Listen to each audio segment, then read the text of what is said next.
আমন্ত্রণ সবাইকে road two democracy অনুষ্ঠানে, সঙ্গে আছি ডক্টর তৌহিদুল হক। দর্শক, অনুষ্ঠানটি শুক্র থেকে রবি এই 3 দিন এই সময় আরটিভিতে নিয়মিত সম্প্রচার হয়, দেখার আমন্ত্রণ রইল। দর্শক, আগামী নির্বাচনকে সামনে রেখে জাতীয় রাজনৈতিক দলগুলোর সাথে শুরু হলো জাতীয় ঐক্যমত্য কমিশনের প্রথম সভা। অংশ নিয়েছে 26টি রাজনৈতিক দল ও জোটের 100-র অধিক প্রতিনিধি। অন্তর্বর্তী সরকারের প্রধান উপদেষ্টা ঐক্যমত্য কমিশনের সভাপতি অধ্যাপক ডক্টর মোহাম্মদ ইউনূস বলেছেন, অন্তর্বর্তী সরকারের 6 মাসের প্রথম অধ্যায় শেষ হয়েছে, রাজনৈতিক সংলাপের মাধ্যমে দ্বিতীয় অধ্যায় শুরু হলো। বিএনপির মহাসচিব মির্জা ফখরুল ইসলাম আলমগীর আশাবাদ ব্যক্ত করেছেন, খুব দ্রুত সংস্কারের ন্যূনতম ঐক্যমত্য তৈরি হবে এবং তার উপর ভিত্তি করে অতি দ্রুত জাতীয় নির্বাচন অনুষ্ঠিত হবে। আর সংস্কার ঐক্যমত্য হওয়ার পরপরই জাতীয় নির্বাচনের কথা বলছেন বাংলাদেশ জামায়াতে ইসলামী। এছাড়া আওয়ামী লীগ নিষিদ্ধ করা এবং স্থানীয় সরকার নির্বাচন সহ বিভিন্ন ইস্যুতে আলোচনা হয়েছে বৈঠকে। নতুন সংবিধান রচনায় গণপরিষদের নির্বাচনের লড়াইকে সামনে রেখে চলতি মাসেই নতুন বড় দল আত্মপ্রকাশ করবে বলে জানিয়েছেন নাগরিক কমিটির আহ্বায়ক নাসিরউদ্দিন পাটোয়ারি। এমন একটি বাস্তবতার দর্শক আজ আমাদের আলোচনার বিষয়, সংস্কার ও ঐক্যমত্যের চ্যালেঞ্জ। আর এই বিষয়ে আলোচনা করার জন্য স্টুডিওতে উপস্থিত আছেন বিএনপির আন্তর্জাতিক বিষয়ক কমিটি এবং মানবাধিকার কমিটি মিডিয়া সেলের সদস্য অ্যাডভোকেট ফারজানা শারমিন পুতুল, ঢাকা বিশ্ববিদ্যালয়ের গণযোগাযোগ ও সাংবাদিকতা বিভাগের সম্মানিত শিক্ষক ডক্টর সাইফুল আলম চৌধুরী, এবং আরও উপস্থিত আছেন নিউ ইয়র্ক বাংলাদেশ প্রেস ক্লাবের সম্মানিত সভাপতি মনোয়ারুল ইসলাম। আপনাদের তিনজনকে অনুষ্ঠানে স্বাগত জানাচ্ছি। দর্শক, আপনাকেও জানিয়ে রাখি, স্ক্রিনে দেখানো নম্বরে ফোন করে সম্মানিত আলোচকদের কাছে আলোচ্য বিষয়ের উপর প্রশ্ন রাখতে পারেন, কিংবা একজন সচেতন নাগরিক হিসাবে বরাবর যেটা আপনাদেরকে আমরা অনুরোধ করে থাকি অনুষ্ঠানের পক্ষ থেকে, একজন সচেতন নাগরিক হিসাবে আপনার যা ভাবনা রয়েছে সেটাও আমরা শুনতে চাই। আপনার সেই ভাবনাকে আমরাও ছড়িয়ে দিতে চাই, অন্যান্য মানুষের মধ্যেও সেটা ছড়িয়ে দিতে চাই। ফোনের অপেক্ষায় থেকে যাচ্ছি আলোচনায়। আলোচনাটি যেটি হলো, সংলাপ যেটি হলো, প্রধান উপদেষ্টা যেটি বললেন যেটি সরকারের দ্বিতীয় পর্ব, এবং এই কমিশনগুলো যে রিপোর্টগুলো দিয়েছে তার প্রেক্ষাপটে রাজনৈতিক দলগুলোর আমরা ভিন্ন মত আমরা লক্ষ্য করছি। একটি নির্বাচন এবং সংস্কারের ন্যূনতম যে সংস্কার সেগুলো সম্পন্ন করে নির্বাচন, রাজনৈতিক দলগুলো যার যার অবস্থান থেকে কথা বলছে, ন্যূনতম সমঝোতা বা সমন্বিত হয়ে একটি গ্রহণযোগ্য নির্বাচন হবে। এর ক্ষেত্রেও আমরা কিছু চ্যালেঞ্জ দেখছি। রাজনৈতিকভাবে কিভাবে কাটিয়ে ওঠা সম্ভব হবে? প্রথম চ্যালেঞ্জ তো আপনারা যেটা বলছিলেন, প্রথম চ্যালেঞ্জ হচ্ছে রাজনৈতিক দলগুলো আগেভাগে বলছেন যে সংস্কার আসলে কারা, মানে এই বাস্তবায়নটা কারা করবে, এটা একটা বড় চ্যালেঞ্জ। তারপরে ইন দ্য মিন টাইম কিন্তু আরও কিছু বিষয় এসে গেছে, যেমন স্থানীয় সরকার নির্বাচন আগে না জাতীয় সরকার, মানে জাতীয় সংসদ নির্বাচন আগে। তো ইভেন আপনি দেখেন, যখন প্রফেসর ডক্টর আলী রিয়াজ বক্তব্য দিচ্ছিলেন তখন উনি বলেছেন যে রাজনৈতিক দলগুলো এই ঐক্যমত্য কমিশনের কাছে পুরো ভার্সান, মানে 6টা যেই সংস্কারের প্রতিবেদন জমা পড়েছে তারা পুরো ভার্সান চেয়েছে এবং পুরো ভার্সান তাদেরকে দেয়নি এখনও পর্যন্ত। তাহলে আমার কাছে শুরুতেই এটা খটকা লাগছে যে যাদেরকে আমি ডাকলাম, তাহলে এতদিন পর্যন্ত 13 তারিখে এটা ফর্ম হয়েছে, মাঝখানে 2 দিন ছিল এবং সেগুলো প্রধান উপদেষ্টাকে জমা দিয়েছে তারও আগে। তাহলে এতদিন পর্যন্ত এই রিপোর্টগুলো বা এই সংস্কার রিপোর্টগুলো আমি আমার প্রধান স্টেক হোল্ডারদেরকে কেন পাঠাতে পারলাম না? মানে এই সন্দেহের জায়গা থেকে আমি সন্দেহ করছি, আমি বলছি এটা ঘাটতি তো আছে। হ্যাঁ, একটা প্রক্রিয়াগত তো একটা ঘাটতি আছে। এখন সেই জায়গা থেকে রাজনৈতিক দলগুলো যে মন্তব্য করছে যার যার অবস্থান থেকে, সেটা তো স্বাভাবিক। রাজনৈতিক দলের প্রত্যেকের আলাদা করে উদ্দেশ্য আছে, কাঠামো আছে, সেই অনুযায়ী তারা কাজ করবেন। কিন্তু এক জায়গায় তো আসতে হবে, সেই জায়গাটা কতটা সহজ হবে, নাকি সেই বাংলাদেশের অতীত রাজনীতির মতো সেটি কঠিনই হয়ে থাকবে? দেখেন, প্রথম জায়গাটা হচ্ছে যদি আমরা দেখি যে রাজনৈতিক দলগুলো ভাষ্য হচ্ছে, প্রথম থেকেই শুনতে পাচ্ছি আমরা যে কতটুকু সংস্কার আমরা নির্বাচনের আগে করব, কতটুকু সংস্কার বা কোন কোন সংস্কার আসলে ম্যান্ডেটরি, যেটা না করলেই নয়। হ্যাঁ, সেইটার কোনো এরিয়া এখনও পর্যন্ত 6 মাসে ঠিক হয়নি। কারণ আমি যতটুকু পড়েছি এই 6টা সংস্কার, এখানে বেশ কিছু বড় বড় আপত্তি উঠবে। আপনি এমনও দেখবেন যে যেমন নির্বাচন কমিশন, নির্বাচন ব্যবস্থা সংস্কার কমিশন, তাদের এখতিয়ারের বাইরে অনেক কিছু তারা করেছে। তাদের যে কার্যপরিধি সেখানে কোথাও বলা নাই একটা খসড়া আইন করবে, তারা খসড়া আইন করেছে। আবার তারাই সেই সংস্কারের রিপোর্টে বলছে যে আইন বাস্তবায়নের জন্য জাতীয় সংসদের স্পিকারের নেতৃত্বে একটি নির্বাচন কমিশনকে নিয়ে একটি সর্বদলীয় কমিটি করতে। তাহলে তারা, যদি আমি প্রস্তাব করি যে জাতীয় সংসদের স্পিকারের নেতৃত্বে এটা কাজ, তাহলে আমি আবার নিজে কেন আইন প্রস্তাব করলাম? মানে আমার সে একটা আছে কি আপনি প্রক্রিয়াগতভাবে সাংঘর্ষিক দেখছেন, নাকি আসলে এটা বাস্তবতার নিরীক্ষে প্রয়োজনের প্রেক্ষাপটে দাবি? এই এখন নির্বাচনের আইন আর পিও কতটুকু সংশোধন করতে হবে যেটুকু না হলে নয়। কারণ আমার নির্বাচনের জন্য যে রোড ম্যাপ, সেখানে 10টা জিনিস দরকার। তার মধ্যে প্রথম কাজ হচ্ছে ভোটার তালিকা হালনাগাদ। এখন আপনি যদি চিফ অ্যাডভাইজার বলছেন ডিসেম্বরের মধ্যে নির্বাচন দিবেন, নির্বাচন কমিশন যে ভোটার তালিকা হালনাগাদ করছে সেটা জুনে শেষ হবে। সেটা হালনাগাদ কি তো ভোটাররা ভোট দিতে পারবে কিন্তু মার্চে, তাহলে ডিসেম্বরের মধ্যে নির্বাচন হলে তারা ভোট দিতে পারবে না। তাহলে কোনটা আসলে আগে ম্যান্ডেটরি আমার নির্বাচনের জন্য? না, তাহলে রাজনৈতিক দলগুলো যে বলছে, যে সরকার তো বলছে যে ডিসেম্বরের মধ্যে নির্বাচনের একটা প্রস্তুতির কথা তারা বলছে, আবার রাজনৈতিক দলগুলো বলছে, তারা অতীত অভিজ্ঞতার প্রেক্ষাপটে বলছে যে এর আগেও নির্বাচন হতে পারে যদি রাজনৈতিক দলগুলো একমত হয়। তাহলে তারা বলছে কিসের ভিত্তিতে? রাজনৈতিক দলগুলোকে এখনো ঐক্যমত আসছে। কারণ দেখেন, ছোট ছোট ইস্যু, সংস্কারের কথা বাদই দিলাম, স্থানীয় সরকার নির্বাচন না আনুপাতিক পদ্ধতিতে ভোটিং হবে, এগুলো নিয়ে বড় দলগুলোর মধ্যে কিন্তু ব্যাপক দূরত্ব রয়ে গেছে। বিএনপি কখনো বলবে না যে আমি আনুপাতিক, কখনোই বলছে না। তারা বলছে না যে আমি তারা সমর্থন করে না। আবার দেখেন, সংবিধান সংস্কারে বাংলাদেশের নাম পরিবর্তন থেকে শুরু করে আপনি 1971 সালের ঘোষণাপত্র বাদ দিয়ে দেওয়া, এগুলো অনেক বড় ইস্যু হয়ে দেখা দিবে, বড় ডিবেটের ইস্যু। মানে রেডিক্যাল চেঞ্জ বলতে আমরা যা বুঝি সেই ধরনের সেগুলোকে আদৌ আসলে নির্বাচনের আগে দরকার কিনা, কতটুকু দরকার, সেটা এখন বড় জরুরি হয়ে পড়ছে। নিঃসন্দেহে এই বিষয়ে কোনো সন্দেহ নেই যে অবশ্যই সংস্কার দরকার, এটা সবাই বলছে। কিন্তু কোন কোন ক্ষেত্রে সংস্কার, তার মাত্রা কতটুকু হবে, সেই বিষয়গুলো আপনি বলছেন যে আরো আলোচনা প্রয়োজন, দ্রুত করার প্রয়োজন। আমি শুনবো আনোয়ার ইসলাম, আপনার কাছে আসতে চাই যে এই যে চ্যালেঞ্জগুলোর কথা ডক্টর সাইফুল আলম চৌধুরী বললেন, সেই জায়গা থেকে আমরা এই সরকার প্রথম থেকেই বলছে, দায়িত্ব নেওয়ার পর থেকে, 8ই আগস্টের পর থেকে, শপথ নেওয়ার পর থেকে, যে সরকারের সফল হওয়ার প্রশ্নে কিংবা সংস্কার শেষ করে দ্রুত সময়ের মধ্যে গ্রহণযোগ্য নির্বাচন অনুষ্ঠিত করার প্রশ্নে যে দেশে বিদেশে ষড়যন্ত্র আছে। আমরা সর্বশেষ মোদির সাথে ট্রাম্পের যে কথোপকথন কিংবা সেটিকে তার যে অনুবাদ হয়েছে, সেটাকে কেন্দ্র করে আরেক ধরনের অস্থিরতার প্রচেষ্টা, এরকমই অনেকে বলছেন। এই সব কিছু যে মিলে আমরা যদি এই সংস্কার এবং ঐক্যমতের যে চ্যালেঞ্জগুলো আছে, সেক্ষেত্রে বাইরের শক্তি কোনো ধরনের নতুন মাত্রা অথবা কোনো পরিস্থিতি তৈরি করার ক্ষমতা রাখে কিনা? বাইরের, ধন্যবাদ আপনাকে, আমাকে আপনাদের স্টুডিওতে আমন্ত্রণ জানানোর জন্য। বাইরের শক্তির প্রভাবটা আমাদের মতো তৃতীয় বিশ্বের দেশের কিছুটা হলেও সবসময় থাকে। কিন্তু আজকের প্রেক্ষাপটে ভারতের যে স্ট্যান্ডটা এবং ভারতের যে কর্মকাণ্ডগুলো, এটা আমাদের কাছে উদ্বেগের হতে পারে, বাট আমি মনে করি যে এটা নিয়ে খুব ঘাবড়ানোর কিছু নেই। যদি ভারত আজকে যে প্রেক্ষাপট নিয়ে ভারত বাড়াবাড়ি করছে বা বাংলাদেশের সাথে একটা শীতল সম্পর্ক চলছে, এই ধরনের একটি ঘটনা কিন্তু 1975 সালে হয়েছিল। এবং ভারত যদি বাংলাদেশের ব্যাপারে এত, এবং বিদায়ী সরকার, পতিত সরকারের ব্যাপারে এত দরদ তাদের থাকতো এবং তাদের অবস্থান থাকতো, তাহলে 75 সালে একটা ঘটনা ঘটাতে পারতেন, করতে পারেনি। বিডিআর ঘটনার সময়ও তারা কিন্তু স্টেপ আপ করতে পারেনি। আজকে 5ই আগস্টের বিপ্লবের পরে তারা শেখ হাসিনা কিন্তু ক্ষমতায় রাখতে পারেনি। তবে জিও পলিটিক্যাল সিচুয়েশন এখনো তো মনে হচ্ছে তারা গো ধরে বসে আছে। এইটার যে শেখ হাসিনা একটা কথা বলেছেন না, আমি ভারতকে যা দিয়েছি সারা জীবন মনে রাখবে, হয়তো সেটার কৃতজ্ঞতা। কিন্তু আমি যেটা বলতে চাচ্ছি, আপনার যে পয়েন্টে আসতে যাচ্ছি, আপনারা দুইজন আপা এবং ভাই যেটা বললেন যে সাংঘর্ষিক যে বিষয়টা, এটা কিন্তু বিগ ডিল না। 1971 সালে স্বাধীনতা যুদ্ধকালীন সময়ে ইসলাম গেল, সেটা বলছেন কি মানে বাইরের দেশ বা শক্তিগুলোর প্রসঙ্গে না, আমাদের দেশের রাজনৈতিক দলগুলো, ইসলাম গেল বলে স্লোগান তোলা হচ্ছে এবং মুক্তিযুদ্ধকে ঠেকিয়ে দেওয়ার বা স্বাধীনতা বিরোধী যারা ছিলেন তারা এক অবস্থানে গিয়েছিলেন। স্বাধীনতা কিন্তু আটকে থাকেনি। বাংলাদেশ তার সক্রিয়তায় 16ই ডিসেম্বরে বিজয়ের মধ্যে দিয়ে স্বাধীনতা অর্জন করেছে।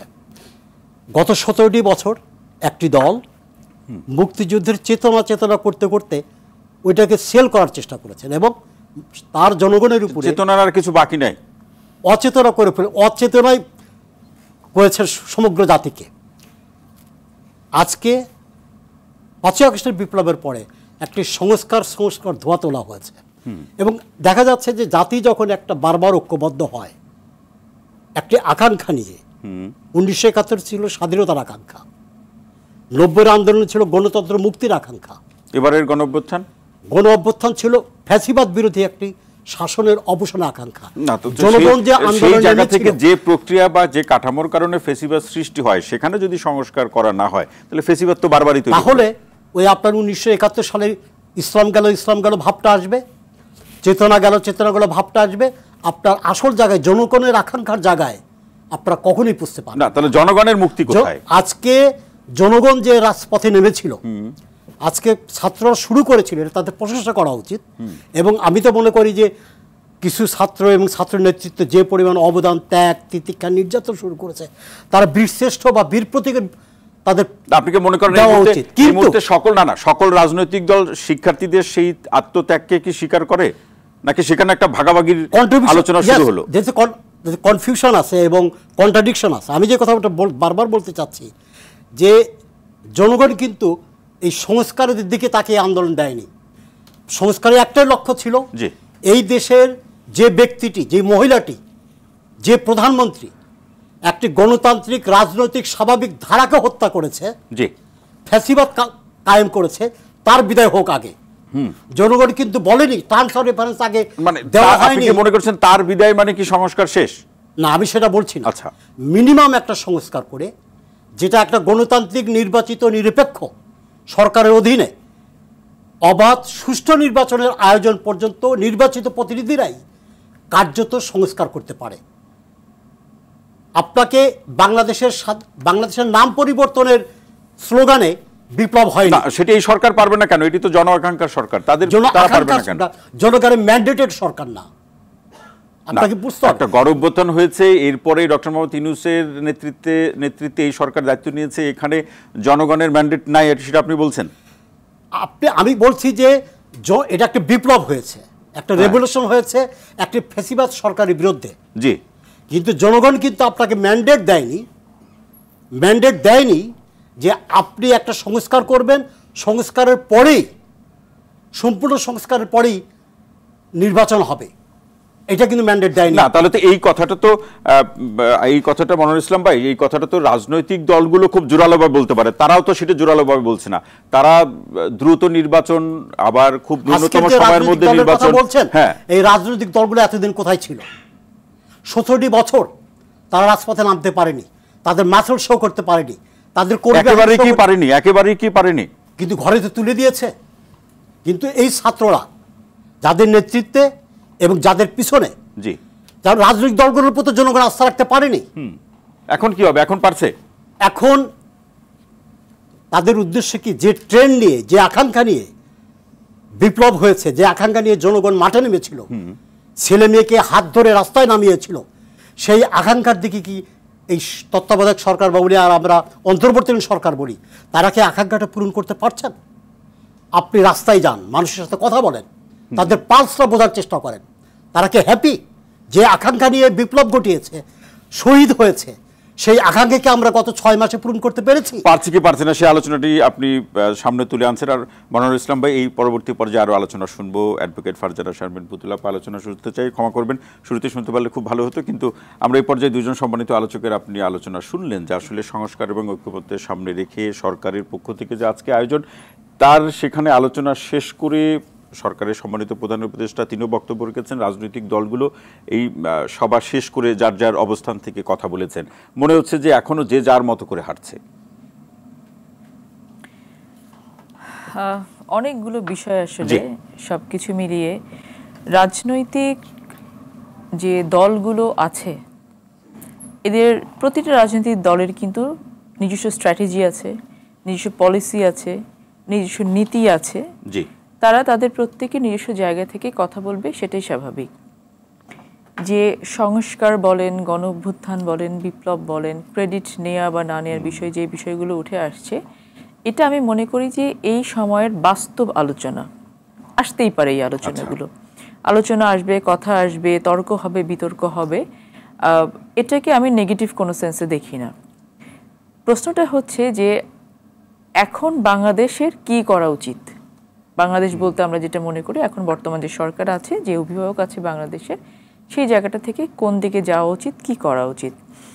আজকে যে নতুন একটা অধ্যায় শুরু হয়েছে বলে আমাদের প্রধান উপদেষ্টা বলেছেন 6 মাস পরে, এটা আজকে একটা ইন্ট্রোডাকশন ছিল, সম্ভবত ইন্ডাকশনের মতো সবার সাথে কথা বলা হয়েছে যে আমরা স্টার্ট করলাম আজকে। আমার যে কনসার্নের জায়গাটা যেটা, যে সাইফুল ভাই বলেন, মনোহর ভাই যেটা বললেন যে সংস্কার করতে হবে, কোন সংস্কার, কিভাবে, পিক অ্যান্ড চুজটা কিভাবে হচ্ছে। হ্যাঁ, আমার কথা হচ্ছে যে আপনারা শুরু করেন না, যে সংস্কার মনে করছেন শুরু করেন। ইটস নট লাইক দ্যাট যে সংস্কার, সরকার তো বলছে রাজনৈতিক দলগুলোর সাথে আলোচনা করে যে সংস্কারের খাতগুলো বা ধরনগুলো নির্ধারিত হবে সেই কাজগুলোই তারা করবেন। ভেরি ফাইন, ভেরি ফাইন, এবং সেটাই যুক্তিযুক্ত হবে বলে আমি মনে করি। কারণ হচ্ছে যে আপনার সামনে যে কাজটি আছে সেই কাজটি আপনি কিভাবে করবেন সেটা আপনার একটা প্ল্যানিং লাগবে, আপনাকে চক আউট করতে হবে। আপনি প্ল্যানিং বোধে আগাবেন, কিন্তু আপনি হ্যাফাজেটলি আগালে কিন্তু কোনো কাজই আপনি করতে পারবেন না। আপনি যদি মনে করেন যে সামনে আমরা নির্বাচন করব, সো আপনাকে সেইভাবে আগাতে হবে। নির্বাচনমুখী আপনার সংস্কার, আপনি সব সংস্কারই হাতে দেন। আপনারা যেটা জুলাই চার্টারের কথা বলছেন, এটাও গুড ইনিশিয়েটিভ বলে আমি মনে করি। সো আপনারা সেটাকে টাইম টু টাইম জিনিসগুলোকে সেগমেন্টেড করে স্পেসিফিক করে মানুষের সামনে নিয়ে আসে। আবার এটা তো আমরা দেখছি অ্যাডভোকেট ফারজানা শারমিন পুতুলাপা, সেটি হচ্ছে যে জুলাই এই গণঅভ্যুত্থানের ঘোষণাপত্র কিংবা জাতীয় সরকার গঠনের এই প্রসঙ্গগুলোতে এই আলোচনা খুব স্পষ্ট করে রাজনীতির মাঠে আছে যে বিএনপির কারণে এই উদ্যোগগুলো সফল হলো না। সেটা রাজনীতির মাঠে কথা থাকলে তো কথাটা সত্য হয়ে গেল না। বিএনপি বাংলাদেশে শিক্ষার্থীদের দুটি প্ল্যাটফর্ম থেকে তারাও প্রতিনিয়ত অভিযোগ করতেই পারেন তারা অভিযোগ, কিন্তু যেটা আছে সেটা খুব স্পষ্ট, চোখের সামনে যেটা দেখা যাচ্ছে সেখানে অভিযোগ বা অভিযোগের পাল্টা অভিযোগ করতেই পারেন মানুষ। বিএনপি যে জিনিসটা চেয়েছে, বরাবর চেয়েছে, এখনও চাচ্ছে যে বাংলাদেশের যে ভঙ্গুর দশা ছিল সেই ভঙ্গুর দশা থেকে বিএনপি চাচ্ছে বাংলাদেশকে আবার তুলে নিয়ে এসে এমন একটি জায়গায় নিয়ে যেয়ে দাঁড় করাতে যেখানে বাংলাদেশের মানুষ আবার নিজের দেশ মনে করে এটাকে নিয়ে সামনে এগোতে পারে। তো সেই জায়গাটাতে যাওয়ার জন্য এখন ভাইয়া যেটা বললেন যে বাংলাদেশের নাম চেঞ্জ করাটা তো এত জরুরি কোনো কাজ না। সংস্কারের মধ্যে যদি আপনার মনে হয় এটা আপনি করবেন, আপনি পরবর্তীতে করতে পারেন, এবং আপনার যে কাজগুলো আপনারা শুরু করছেন সেই কাজগুলো পরবর্তী যারা রাষ্ট্র পরিচালনার দায়িত্ব পাবেন তারা এগুলোকে কন্টিনিউ করবেন, সেই ম্যান্ডেট নিয়েই কিন্তু কন্টিনিউ তারা করবেন। কিন্তু প্রশ্নটা থেকে যাচ্ছে যে এই যে সবাই এক জায়গায় আসছে না, আপনি বলছেন সব জায়গায় তো সবার আসার কথা না। এক জায়গায় সবাই যদি এক জায়গায় আসতে পারতো তাহলে তো বিষয়টা অন্যরকম হতো। ইটস আ ডেমোক্রেটিক সোসাইটি, কিন্তু এবারের প্রেক্ষাপটে আগামী নির্বাচন এবং সংস্কারের প্রেক্ষাপটে যে প্রসঙ্গগুলোতে সংস্কার হবে ঘুরে ফিরে হয়তো একই প্রশ্ন করছি, মানে বোঝার প্রেক্ষাপটে, বোঝার স্বার্থে, সেটি হচ্ছে একটা ন্যূনতম সমঝোতা না হলে সেই প্রশ্ন তো থেকেই যাবে। ন্যূনতম সমঝোতা অবশ্যই হবে, এবং ন্যূনতম সমঝোতা আসবে রাজনৈতিক দলগুলো নিজেদের স্বার্থেই আসবে, এবং এটা সেখানে কি স্বার্থে আসবে যখন ক্ষমতার ভাগবটরা কে কতটুকু পাবে এটা যখন নিশ্চিত হবে তখন একমত হবে না। আই ডোন্ট থিংক সো, এতটা নেগেটিভলি দেখার কোনো জায়গা আছে বলে আমি মনে করি না। অতীতের প্রেক্ষাপটে বলছি, অতীতের প্রেক্ষাপট ধরতে গেলে আপনি যদি সেটা নিয়ে বসে থাকেন তাহলে আপনার অতীত নিয়ে কপচাতে হবে। আপনাকে সামনের দিকে তাকাতে হবে, what we want right now. BNP কি চিন্তা করছে, বিএনপি কি দেখছে, বিএনপির ভিশন খুব স্পষ্ট। বিএনপি নিজে যেটা বলছে বিএনপি জনগণকে সেটা দেখাচ্ছে। বিএনপি 31 দফা কিন্তু কিন্তু দেখিয়ে দিয়েছে বিএনপির ভিশনটা কি, সেটা মানুষের কাছে কিন্তু 31 দফার মধ্যে গণঅভ্যুত্থানের কোনো দফা নাই। 31 দফা তো বহু আগে এসেছে না, এরপরে তো আপনারা সেখানে মাঠ পর্যায়ে আপনারা গণসংযোগ করছেন, আপনারা তো বলছেন যে পরিস্থিতির প্রেক্ষাপটে আপনারা সংযোজন প্রয়োজন করবেন। গণঅভ্যুত্থান কি দফা দিয়ে হয় না? গণঅভ্যুত্থানের স্পিরিটটাকে দফা আকারে আপনারা আসলে কি করবেন সেই কথা বলবেন না? সেটা গণঅভ্যুত্থানের স্পিরিট, আমরা সবাই এক একজন গণঅভ্যুত্থানের স্পিরিট, এটাকে তো আমরা কেউ অস্বীকার করছি না। এবং গণঅভ্যুত্থান বলেন যেটাকে যেই নামে আপনারা বলেন না কেন, এটা কারো একক বা একটি কোনো নিজস্ব কোনো ব্যক্তিগত কোনো কিন্তু কর্মসূচির মাধ্যমে হয়নি। That was ongoing process. একটা সময় গিয়ে যখন বিএনপির উপরে অত্যাচার হয়েছে তখন বিএনপি কেঁদেছে, যখন জামাতের উপর অত্যাচার হয়েছে জামাত কেঁদেছে, যখন সন্তানের গায়ে গুলি রেখেছে তখন বাবা মারা কিন্তু রাস্তা থেকে নেমে এসেছে, যখন বিএনপির গায়ে আগুন লেগেছে বলেছে ঠিক আছে দেবালয় পুড়ছে না, এখন সমস্যা নাই, আমরা বেঁচে আছি। কিন্তু সেই লাস্ট যখন সন্তানের গায়ে গুলি রেখেছে তখন কিন্তু কোনো বাপ মা ঘরে বসে থাকে না। সেটা কিন্তু বিএনপি বারংবার বলেছে যে আপনারা যদি সাবধান না হন তাহলে যেই সরকার ফ্যাসিজম নিয়ে বসে আছে তারা আপনাদের ঘরে ঢুকবে। সেই গণঅভ্যুত্থানটা ছিল হচ্ছে বহু বছরের পুঞ্জীবিত ক্ষোভের বহিঃপ্রকাশটা ছিল সেটা। তো সেখানে আপনি এরকম করেভাবে কোনো বলতে পারেন না যে বিএনপির 31 দফাতে গণঅভ্যুত্থানের কোনো প্রতিফলন নেই। বিএনপির 31 দফাতে সমস্ত কিছু আছে যেটা ভবিষ্যৎ বাংলাদেশকে ডিনোট করে। ভবিষ্যতে যে বাংলাদেশ তৈরি হবে সেই বাংলাদেশকে তৈরি করার জন্য খুবই খুবই অনেস্ট একটা ইন্টেনশন নিয়ে কিন্তু বিএনপি পথে আছে। সো এখন ওই যে পেছনের কথা টান দিয়ে নিয়ে এসে অতীত থেকে বলছি, এই কুতর্কগুলো আমরা না করলে বোধহয় ভালো হয়। প্রশ্নগুলো এই কারণে আসে যে একটা সাধারণ মানুষের মধ্যে আলোচনা আছে, রাজনৈতিক প্রেক্ষাপটে এটা তো আরো বড় করে আলোচনা থাকবে যে ক্ষমতায় গেলে এটা মনে থাকবে কিনা বিএনপির, সেটা ক্ষমতায় গেলে বিএনপি মনে থাকবে কিনা, সেটা ক্ষমতায় যদি বিএনপি ক্ষমতায় যায় কি করে। কারণ হচ্ছে আপনার মনে, আপনাকে বুঝতে হবে যে আপনার কর্মসূচিটা কি, আপনি মুখে কি বলছেন, আপনি কাজে কি করছেন, সেটার উপর আপনাকে এখন ডিপেন্ড করতে হবে। আপনি যদি দেখেন যে ভবিষ্যতে গিয়ে, ভবিষ্যতের কথা আমি এখন বললে তো আপনি বিলিভ করবেন না, সো তারা যদি রাষ্ট্র ক্ষমতা পায় বিএনপি, রাষ্ট্র পরিচালনার দায়িত্ব পান বিএনপি, তখন তারা যে কাজগুলো করবেন তারা আপনাদের সামনে নিয়ে এসে রেখে দিয়েছেন। সেই জায়গাটা থেকে আপনার এখানে করারটা কি আছে, আপনাকে তো রিলাই করতে হবে। সো আপনি কেন বিএনপি ভবিষ্যতে কি করবে না করবে সেটা চিন্তা করে তো আপনি আপনার নর্মাল প্রসেস অফ ডেমোক্রেসি তো আপনি বন্ধ করে রাখতে পারবেন না। এবং যে মানে এই প্রেক্ষাপটে যে আলোচনাগুলো আছে আমরা এটাই দেখতে চাই যে রাজনৈতিক দলগুলো একটা ন্যূনতম সমঝোতার মধ্যে দিয়ে দেশকে এগিয়ে নিয়ে যাবে। ভিশন তো ক্লিয়ার। আর কোন রাজনৈতিক দল কোন ভিশন টেনে বাংলাদেশের জনগণের সামনে আছে আপনি আমাকে বলেন। কেউ কোনো ভিশন দিয়েছে, কেউ কোনো এজেন্ডা দিয়েছে, তারা বাংলাদেশকে নিয়ে কি করতে চায়, বাংলাদেশের কোন সেক্টরকে নিয়ে কি করতে চায়, কোন ধরনের কোনো মতামত, কোন ধরনের কোনো এজেন্ডা কি বাংলাদেশের মানুষের সামনে? অন্যান্য রাজনৈতিক দলগুলো প্রধান উপদেষ্টার সাথে যখন দেখা হচ্ছে তারা প্রত্যেকেই সেই লিখিত একটা ডকুমেন্টস অথবা তথ্য উপস্থিত দিয়েছে, সেটা হয়তো দিতে পারে, কিন্তু জনগণের সামনে তো কোনো কিছু নেই। সেই জায়গাটা থেকে বিএনপিকে শুধুমাত্র দোষারোপ করার জায়গাটা থেকে সরে আসা, আমরা দোষারোপের জায়গা কিন্তু না পুতুলাপা, আমরা অ্যাপ্রিসিয়েশনের জায়গাটা করা উচিত। অতীত এই অর্থ আবার বলছি, বিএনপি যে ক্ষমতায় ছিল সেই প্রেক্ষাপটগুলো সামনে রেখে সামনের দিনগুলোতে আরো বেশি প্রত্যাশা, সেই জায়গা থেকে কিন্তু এবং সেই প্রত্যাশাটাকে মিট আপ করার জন্য বিএনপি অত্যন্ত আন্তরিকভাবে সচেষ্ট আছে, সেটা আমি আপনাকে বলতে পারি। সচেষ্ট আছে, আমরা চাই সেটি যদি ক্ষমতা যায় সেই সচেষ্টতা প্রচেষ্টা আকারে জনগণের ভাগ্য পরিবর্তন করবে, সেটা প্রত্যাশা। এই জায়গা থেকে ডক্টর সাইফুল আলম চৌধুরী আসতে চাই। আপনি যে ভূ রাজনৈতিক প্রসঙ্গ, গণমাধ্যমের বৈশ্বিক ট্রেন্ড এবং আমাদের সাউথ এশিয়ার প্রসঙ্গগুলো নিয়ে আপনি কাজ করেন, কথা বলেন, লেখালেখি করেন, আমি যতটুকু জানি তার প্রেক্ষাপটে ভারতের সাথে সম্পর্ক, মোদির সাথে ট্রাম্পের বৈঠক, এগুলো নিয়ে কি আমাদের এই জুজুর ভয় পাওয়ার কি আর সময় আর আছে? এখানে ভয় পাওয়ার কিছু নেই। আমি অবাক হই যে এটা আমার কাছে মনে হয় যে আমাদের রাজনৈতিক ক্ষেত্রে এবং সরকারের ক্ষেত্রে এবং দেশের জনগণে বিশেষ করে সামাজিক মাধ্যমে অতি চর্চা হচ্ছে।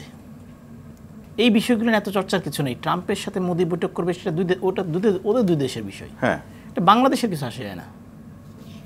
মানে আমাকে যদি বলেন এটা নিয়ে একটা অনুবাদ কি হবে সেটা নিয়ে সরকারের উপদেষ্টা স্ট্যাটাস দিতে যায়, এটা মানে আপনার প্রত্যেকটারই একটা লেটেন্ট এবং ম্যানিফেস্ট মিনিং থাকে। যেমন আপনি বলছেন যে প্রতিটা অঙ্গ থেকেই কিছু তটস্থ ভাব আছে। আমার কাছে মনে হয় যে ভেরি কনসার্ন, কেন এটা কি কারণে আমি জানি না।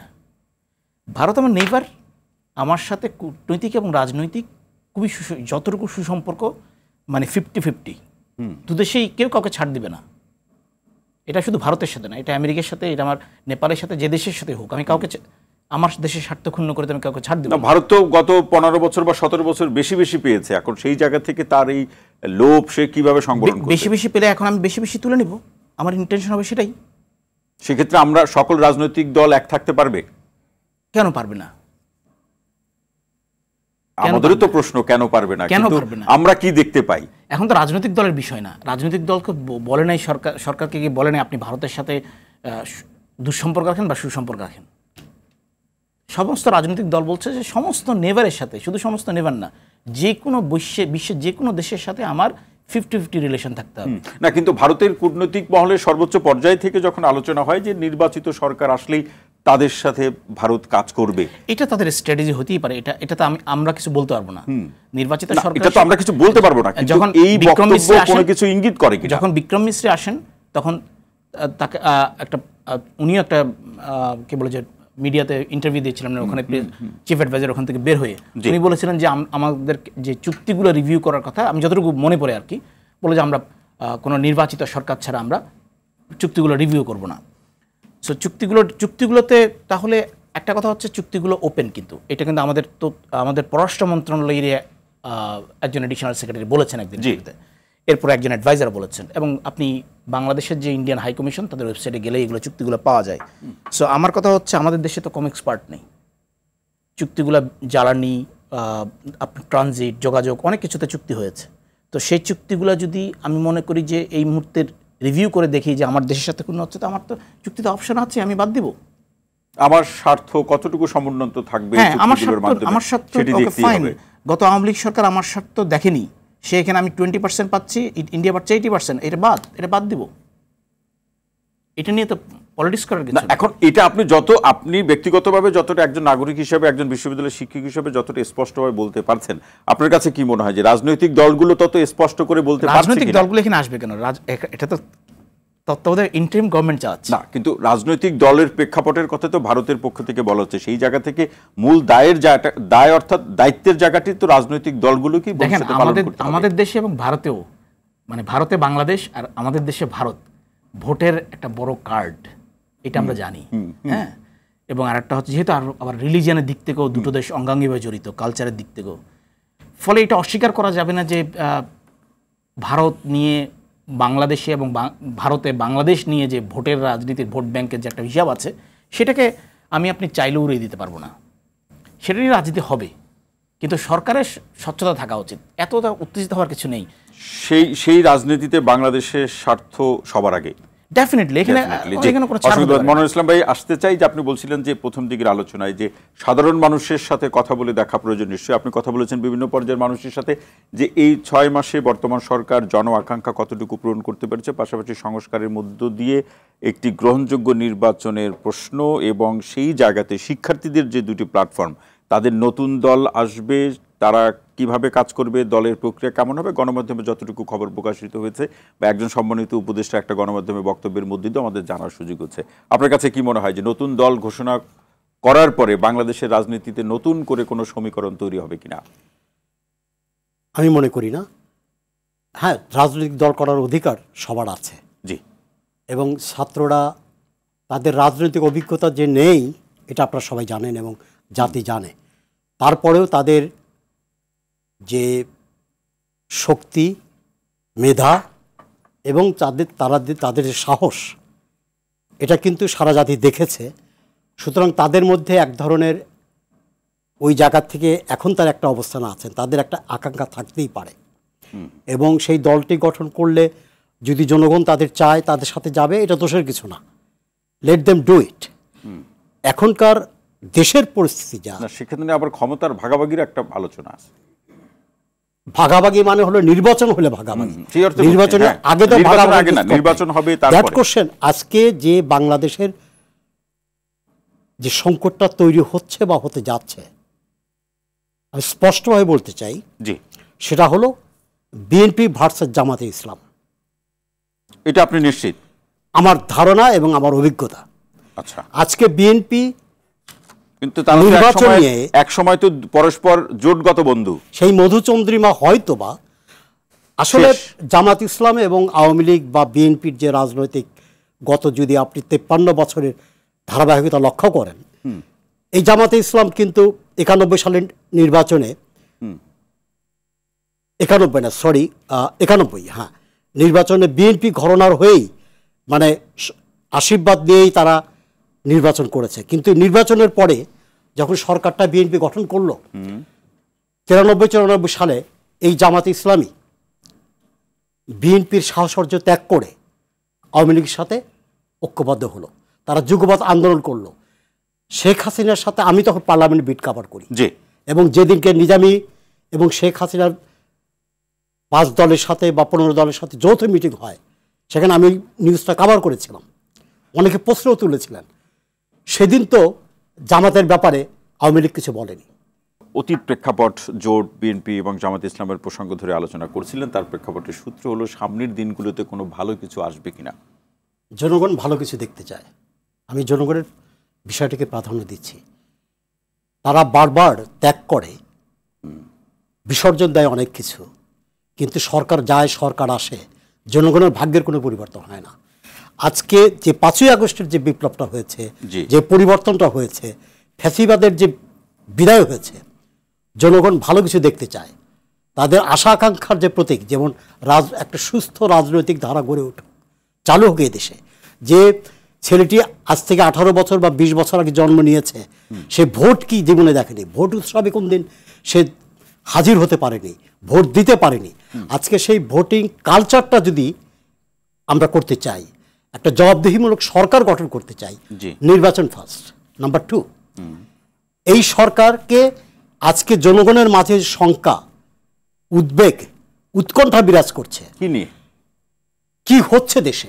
আইন শৃঙ্খলা অবনতি বলছে সবই ঠিক আছে। নো, অবনতি হয়েছে। আপনি রাস্তায় বের হন, আপনি বুঝতে পারবেন আইন শৃঙ্খলার অবস্থা অবনতি হয়েছে কিনা। আমরা কথা বলছি, একটাই আমি ভালো জিনিস দেখতে পাই এই সরকারের, যেটা আমি অবশ্যই প্রশংসা করা দরকার, যে আমরা মুক্তভাবে স্বাধীনভাবে কথা বলতে পারছি, যেটা আগে পারতাম না। আমি দেখছি যে এই অর্জনটা একটা হয়েছে, আর কোনো ক্ষেত্রে অর্জনটা হয়নি।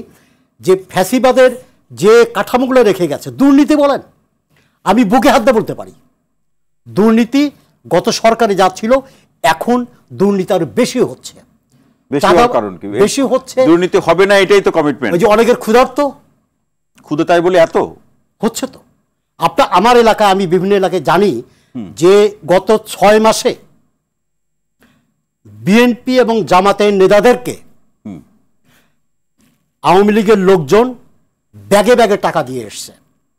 কোথাও কোথাও তো আমরা জানি বস্তায় বস্তায় দিয়েছে। আচ্ছা, ব্যাগে দিয়ে সন্ধান একটা অল্পই বললাম, মানে ব্যাগে দিয়ে নাকি খুশি করা যায়, আমার নামে যেন কোনো মামলা না হয়, আর মামলা হলেও যেন প্রত্যাহার করা হয়। এটা একদিকে যে জামাতের লোকজন সুপারিশ করছে, আবার বিএনপির লোকজন এই সুপারিশ কাজে লিপ্ত হয়েছে।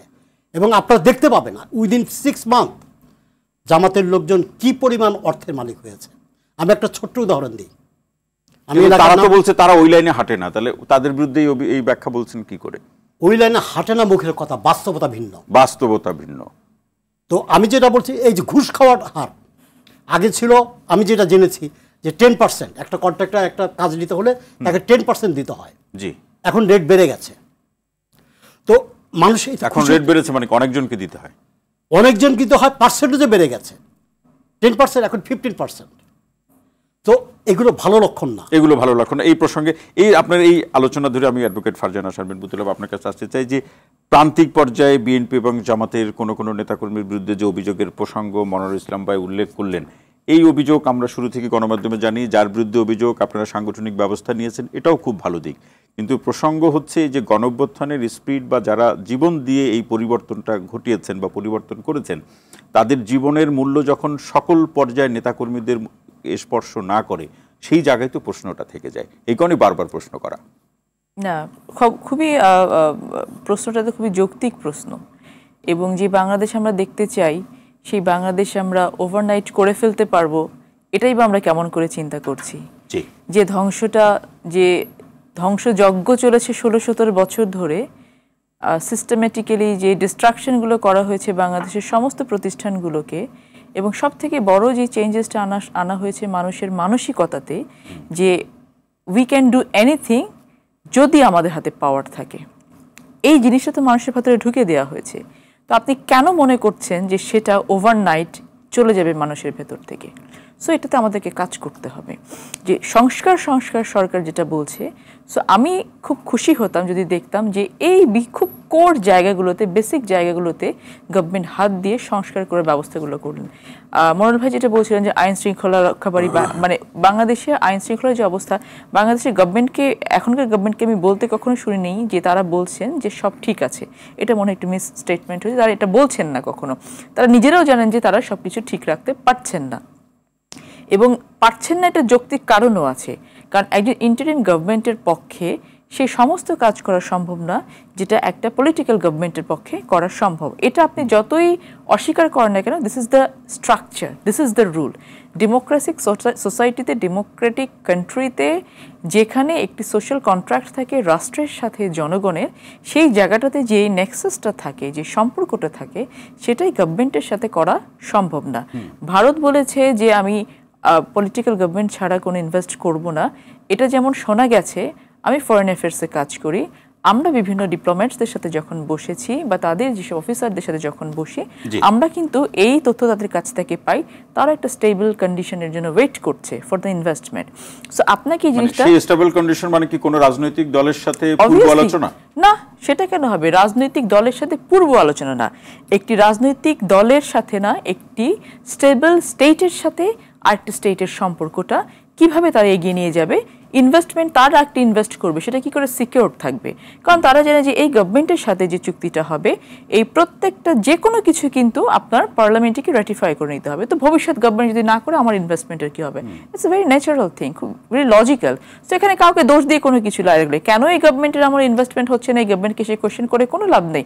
এই গভর্নমেন্টের প্রতি আমাদের কিন্তু আন্তরিকভাবে কৃতজ্ঞ থাকা উচিত যে তারা ওই সময় যদি দেশে হাল না ধরতো আমাদেরকে রাস্তায় গিয়ে কিন্তু চোর পাহাড় দিতে হতো। আবার একই জায়গাতে আমি শেষ করি, কিন্তু সেই জায়গাটাতে এটাও গভর্নমেন্টকে মনে রাখতে হবে যে বাংলাদেশের মানুষ যেই পরিমাণ আকাশ সমান একটা আশার জায়গা নিয়ে, প্রত্যাশার জায়গা নিয়ে সরকারের দিকে তাকিয়ে আছে, সেখানে তারা কতটুকু এই লিটমাস টেস্টে এগিয়ে যেতে পারছে সেটাও কিন্তু গভর্নমেন্টকে চিন্তা করতে হবে। বিএনপি সরকারের দিকে তাকিয়ে কি দেখতে পায়? বিএনপি এই সরকারের দিকে তাকিয়ে দেখতে পাচ্ছে যে আস্তে আস্তে এই সরকারের বোধহয় জনপ্রিয়তাটা হ্রাস পাচ্ছে। কি কারণে হ্রাস পাচ্ছে? যে ওই যে আপনি সংস্কার করেন কিন্তু সংস্কারের জায়গাটাকে আপনি স্পেসিফাই করেন। কোন সংস্কারটা, জনগণের হাতে তো কোনো কিছু এখন পর্যন্ত আসেনি। জনগণ কিন্তু দ্রব্যমূল্য থেকে বেরিয়ে সেই আরামে খাবার দাবার যে কিনতে পারছে সেটাও কিন্তু হয়নি আজ পর্যন্ত। সো তাহলে কোন জায়গাটাতে এই 6 মাসে আপনি কাজ করলেন, জনগণ সেই জায়গাটা দেখতে চায়। এই আলোচনাটা কি পুতুলাপা আপনাদের মধ্যে নেই যে ফারজানা শারমিন পুতুলাপা যে অবস্থায়, দেশের যে অবস্থায় ডক্টর মোহাম্মদ ইউনূসের নেতৃত্বে এই দায়িত্ব নিয়েছে, সেই জায়গা থেকে যে দেশ 6 মাস ধরে চলছে, এটা কি আপনাদের কোনো সফলতা মনে হয়? আমি সরকারের পক্ষে বিপক্ষে বলছি না, আমি বাস্তবতা আমি তো আপনাকে বললাম যে আমাদের কৃতজ্ঞ থাকা উচিত আন্তরিকভাবে, এবং তারা এই পর্যন্ত বাংলাদেশ কিন্তু সেরকম কোনো আর অরাজক পরিস্থিতির সৃষ্টি হয়নি, এবং উই অলওয়েজ অ্যাপ্রিশিয়েট, এবং আমরা গভর্নমেন্টকে শেষ পর্যন্ত হেল্প করার জন্য বসে আছি। কিন্তু গভর্নমেন্টকে সেটা মনে রাখতে হবে যে জনগণের জায়গা থেকে জনগণকে সন্তুষ্ট করার জন্য, জনগণের জন্য কিন্তু ভিজিবল কোনো চেঞ্জেস দিতে না পারলে গভর্নমেন্টের কিন্তু এই আস্থার জায়গাটা আস্তে আস্তে নিচে নেমে আসে। এটা দেশের জন্য ক্ষতিকর, আমাদের সকলের জন্য এটা ক্ষতিকর। আপনারা কিন্তু সেখানে আবার যদি কিন্তু বলছেন, যা বলছেন যে ধরনটা এরকম কোড আন কোড যে সরকারকে ব্যর্থ হতে দেওয়া যাবে না যদি তারা নিজেরা ব্যর্থ না হয়, এই শব্দগুলো রাজনৈতিক মহলে আলোচনা আছে যে এই স্টেটমেন্ট কতটা রাজনৈতিক? এটা রাজনৈতিক দল তো রাজনৈতিক স্টেটমেন্টই দেবে, এবং অবভিয়াসলি যে এই সরকারকে ব্যর্থ হতে দেওয়া যাবে না। আমরা কোনোভাবে এই সরকারকে ব্যর্থ হতে দিতে পারি না, কারণ এই সরকার আমাদের জন্য এখানে বসেছে, আমরা নিয়ে এসেছি। কিন্তু সরকারকে সেটা মনে রাখতে হবে, ইটস ইয়োর ডিউটি যে তুমি দেশকে কি দেবে। আমরা মানে কি বিএনপি না জনগণ? জনগণ, জনগণ, অবভিয়াসলি জনগণ। বিএনপি কি জনগণের বাইরে? মাঝে মাঝে রাজনৈতিক দলগুলো তো সেই আমি স্টেট এরকম আলোচনা চলে আসে। অসংখ্য ধন্যবাদ। আমি একটু শুনে আসি আমাদের সম্মানিত শিক্ষক কি বলেন, ডক্টর সাইফুল আলম চৌধুরী। পরিস্থিতি কোন দিকে যাচ্ছে? পরিস্থিতি কোন দিকে, মানে এই অনেক আলোচনার পরে এই প্রশ্নটি আমি রাখলাম আপনার কাছে। পরিস্থিতি কোন দিকে যাচ্ছে এটা তো আসলে গত অ্যাটলিস্ট গত 2 থেকে 3 মাস ধরে আমরা বলছি। হ্যাঁ, তো প্রথম কথা হচ্ছে যেটা দুজনই বললেন, আপা এবং ভাই মনির ভাই, যে একটা নম্বর হচ্ছে আসলে আমি যদি সাধারণ জনগণের হিসেবে, একজন সাধারণ জনগণের আমি কি চাই? আমি চাই যে আইন শৃঙ্খলা পরিস্থিতি ঠিক থাকবে, আমার দ্রব্যমূল্যের ঊর্ধ্বগতি হবে না। কিন্তু এখনো পর্যন্ত এই দুটো বেসিক, বাকিগুলো বাদই দিলাম, হ্যাঁ, এই বেসিক দুটো নিডস কি আমার পূরণ হচ্ছে না? মানে এই দুইটা নিড পূরণ না হওয়ার পিছনে রাজনৈতিক টানাপোড়েন কতটুকু দায়ী? না, আপনি দেখেন রাজনৈতিক দলগুলোকে আপনি ভুলে যান, আমি শুধু একটু ভুলে যান। কথা হচ্ছে ভুলে গেলাম, কিন্তু তাদের প্ল্যান তো বিভিন্ন সেক্টরে বসা আছে। আমার কথা হচ্ছে আপনি অনাবশ্যক ইস্যু ক্রিয়েট করছেন না তো। কেন আমি প্রশ্নটা করছি? আপনি হচ্ছেন ইন্টারিম গভর্নমেন্ট নামে, গণ আন্দোলন যারা করেছে তাদের কোনো এজেন্ডা ছিল না যে আপনারা রাজনৈতিক দল করবে। ডেফিনেটলি তারা রাজনৈতিক দল করতে পারে এবং তাদের সম্পূর্ণ রাইট আছে, এবং আমি চাই করুক ব্যক্তিগতভাবে, কিন্তু সেটা সরকারি সমর্থন নিয়ে নয়। তাহলে এই সরকারকে সবচেয়ে বড় প্রশ্নের মুখোমুখি। শিক্ষার্থীরা যা বলছে তা থেকে আপনি সন্তুষ্ট হতে পারছেন যে দল করার আগে তারা সরকারের থেকে পদত্যাগ করবে? না, তাহলে আপনাদের লিগেসি লয়ে যাচ্ছে। আপনি এখন সেট আপ করছেন, এটা বলতেই পারি, এই অভিযোগটা করতেই পারি, যে কেউ করতে পারে, তাই না? আপনি বলছেন যে আপনি রাজনৈতিক দল করবেন, ওকে রাজনৈতিক দল করলে তখন আমি ছেড়ে দেব। তাহলে এটা কেমন কথা হলো? তাহলে তো এখন যারা রাজনৈতিক দল, তাদের সামনে আর বিকল্প কি আছে? না, সেই 3 উপদেষ্টার কথা বাদ দেন। তাহলে যদি 3 উপদেষ্টা রাজনৈতিক দলে যোগ দেয়, যারা রাজনৈতিক দল করছে, সারা দেশে ঘুরছে, তারা কি এখন আমি প্রশ্ন তুলতে পারি না এটা কি অমূলক? এটা যে কেউ তুলবে। তাহলে এই 3 উপদেষ্টা থেকে তারা সুবিধা নিচ্ছে, হতেই পারে, প্রশ্ন উঠতেই পারে। তাহলে এই প্রশ্ন উঠবে কেন? কারণ এদের এই স্টুডেন্টদের সেই সক্ষমতা আছে খুবই ভালো একটা রাজনৈতিক দল করার। আমার প্রশ্ন হচ্ছে এখানে কেন এই প্রশ্নের মুখোমুখি নিজেদেরকে তুলে তারা দিচ্ছে? এরা অন্য যে কোনো রাজনৈতিক দলের চেয়ে স্ট্রং রাজনৈতিক দল হতে পারে, কোনো প্রশ্নের মুখোমুখি না। আবার একটা এই আলোচনা আছে, যেহেতু আপনি ঢাকা বিশ্ববিদ্যালয়ের সম্মানিত তারপরে শিক্ষক মাহমুদ চৌধুরী, আমার প্রশ্নটা হচ্ছে যে বলা হচ্ছে, কেউ অনেকেই বলছেন, বিএনপির কেউ কেউ বলছেন আকার ইঙ্গিতে বাংলাদেশের রাজনীতিতে এখন যে আলোচনাটা সবচেয়ে বেশি চলছে, বিএনপিও বলছে একটি রাজনৈতিক দল, জামাতও বলছে একটি রাজনৈতিক দল। তা কে কাকে বলছে সেটা তো আমরা বুঝতে পারছি, কিন্তু নাম স্পষ্ট করছে না। এখন প্রসঙ্গ হচ্ছে যে এই শিক্ষার্থীদের দুটি প্ল্যাটফর্মের সাথে যারা নেতৃবৃন্দ জড়িত আছে বা সমন্বয়কদের পিছনে যারা আছে, বলছে কেউ একজন, কেউ না কেউ পৃষ্ঠপোষক হিসাবে আছে, তার সেটা আপনি বুঝতে পারেন যে কারা আছে? দেখেন, রাজনীতি অত সহজভাবে না। ধরেন এখন আমি যদি বলি এই মুহূর্তে নির্বাচন দিবে, জামাত কিভাবে নির্বাচন করবে? নিবন্ধন কোথায়? জামাত যে এই মুহূর্তে নির্বাচন করতে চাইছে না, কেন চাইছে না? এই মুহূর্তে যদি আজকে থেকে বলে আজকে তফসিল ঘোষণা করলাম 45 দিনের মধ্যে নির্বাচন হবে, জামাত কিভাবে নির্বাচন করবে? না, তার নিবন্ধনের ঘাটতি আছে কোথায়? তো নিবন্ধন নাই, তো নিবন্ধন বাতিল না, সেটা পরে আবার বাতিল হয়েছে না। না, সেটা হচ্ছে তাকে রাজনৈতিক সন্ত্রাসী দল হিসেবে আন্তর্জাতিক হচ্ছে। যেটা নিবন্ধন সেটা 2013 সালে কোর্টে, 18 সালে কোর্ট দিয়েছে, যে কারণে 2018 সালে সে বিএনপির ধানের শীষের প্রতীকে নির্বাচন করেছে। এখনো পর্যন্ত আমার জানার মতে লাস্ট 10 ডিসেম্বর একটা হিয়ারিং ছিল, সেখানে কিছু হয়নি অ্যাপিল ডিভিশনে। যে আলোচনা রয়েছে ডিসেম্বরে নির্বাচন হবে, এর মধ্যে কি সমাধান হবে না? আমি বলছি এই মুহূর্তে যদি নির্বাচন দেয় তাহলে জামাত নির্বাচন করবে কি হবে? এই জায়গায় অনেকগুলো রাজনীতি, অনেকগুলো রাজনীতি রয়ে গেছে, তার মানে কি সেই ঘুরে ফিরে রাজনীতির মধ্যে রাজনীতি? তারপর ধরেন বিএনপির ভারপ্রাপ্ত চেয়ারপারসন নির্বাচন করবে, ওনার তো এখনো আমার জানার মতে সম্ভবত 22টা মামলা এখনো আছে। এগুলো এত স্লো গতি কেন? সেখানে কি রাজনীতি আছে আমি জানি না।